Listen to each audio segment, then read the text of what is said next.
Before we bring in our next guest, I want to just look at somebody who I've looked at over a period of years, and that is young Miley Cyrus. And I want to sort of look at the sexualization of her. She was born Destiny Hope Cyrus in 1992. She's a US singer and actress. Her father is, of course, Billy Ray Cyrus, who made a fortune with Achy Breaky Heart. She's the goddaughter of Dolly Parton. She first came to my attention as Hannah Montana in the early 2000s. My daughter loved Hannah Montana at the time. And we later discovered things about Miley, about how she was underpaid and overworked by the Disney machine. And Hannah Montana was where she played the role of a regular girl who was secretly a famous pop star. And children around the world adored her. And that is where the problems began. As soon as these people are icons to children, they become influential and problematic, particularly when they want to wear revealing clothes and develop and become really incredibly trashy and porn influenced, as Cyrus did.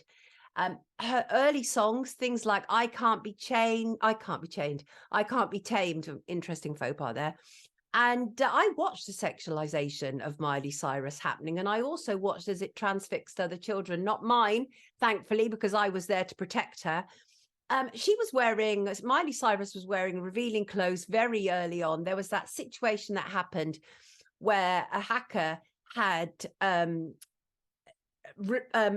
released online photos of Miley Cyrus with her boyfriend. She's only a 15-year-old girl, and with a girlfriend, slew of pictures where she was Nicholas tonguing, doing all manner of things, really intimate photos that were released online. Well, she was an absolute icon to these little girls. And one of the things that really upset me greatly, and I don't know if you remember this, was the Vanity Fair cover. That was when she was only 15.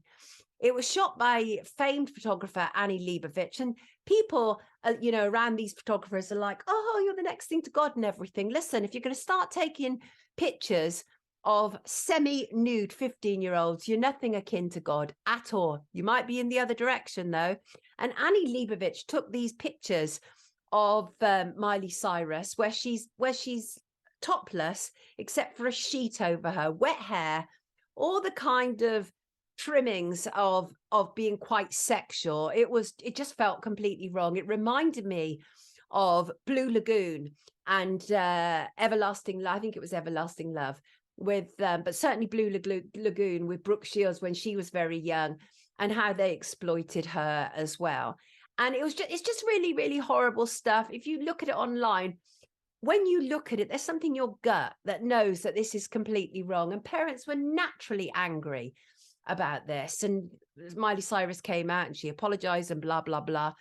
But the fact is that she was a sexualized child.